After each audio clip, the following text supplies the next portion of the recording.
You can change your hair and you can change your clothes. Hi, and welcome to the Guidelines for Dating in an Ungodly World. Here are a few things you should not say when dating. I repeat, should not say. Have you ever thought about getting your eyebrows waxed? Everybody has their battles, but it's been about 4 days since I wet the bed. Wait, my card was rejected?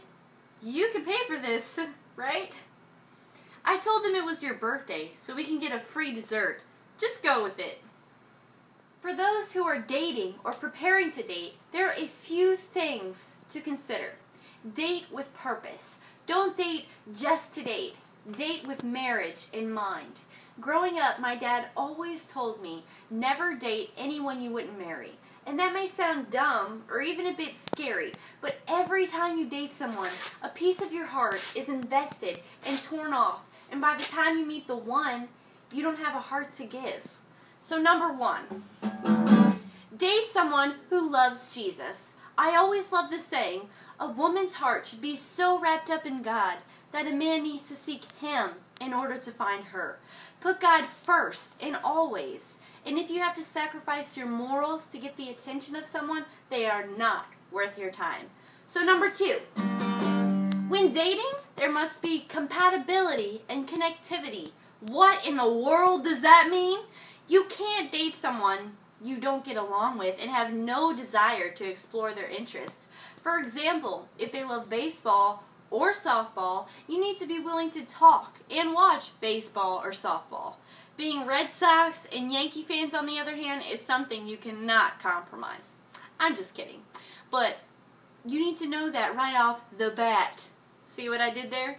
You must be willing to put aside your own interests and get to know and appreciate theirs. If she plays competitive table tennis, cheer her on. If he enjoys skateboarding, take a trip to the skate park. If she collects stamps, even though that's a little weird, learn to appreciate it and accept it. So number 3, discuss each other's past. Sometimes the best way to get to know someone, engage their relationships with others, and with Christ, is to get to know where they've come from and where they've been, to who they are now and who they hope to become. Invest time through getting to know their family by attending church with them, or by simply looking at family albums or embarrassing home videos and hearing their life story. You must understand the past to better move forward and prepare for the future. So number 4, don't get consumed with the physical stuff and never ever settle. I repeat, never ever settle. I know you don't want to hear this, but if your relationship with someone is based solely on physicality and attraction, it will never last.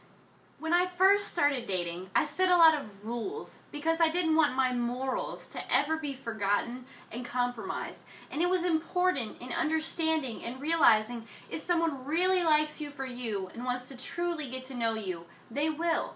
Girls, don't settle for less than what you deserve and expect. Make sure your guy opens the door for you, gets you flowers just because, and tells you that you're beautiful in sweatpants and with no makeup on. Like my brother always told me, makeup is not a miracle worker. Guys, do not settle for less than what you deserve. Make sure your girl isn't flirting with other guys. Hey. Appreciates you for who you are and could have a blast playing video games or spending time with you on a Saturday playing paintball.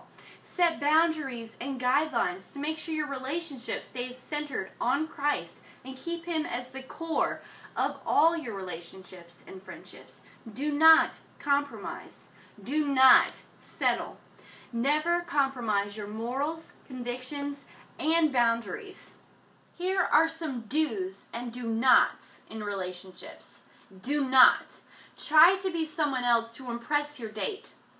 Do be confident in the person God created you to be. Do not ask if they have regular bowel movements. Who does that? Do appreciate the little things in all relationships. Do not settle thinking you'll be able to change other people. Do know that your rank on Halo doesn't go on your list of personal achievements. I know, right? Do not Expect to find the perfect person. Find the perfect person for you. Do. Know that God has bright plans for your future, and I mean bright plans. And all relationships can greatly impact your future, for better or for worse. Do. Learn to invest quality time to get to know others. Being in the same room texting is not quality time. Have quality conversation. Finally, treat others the way you want to be treated.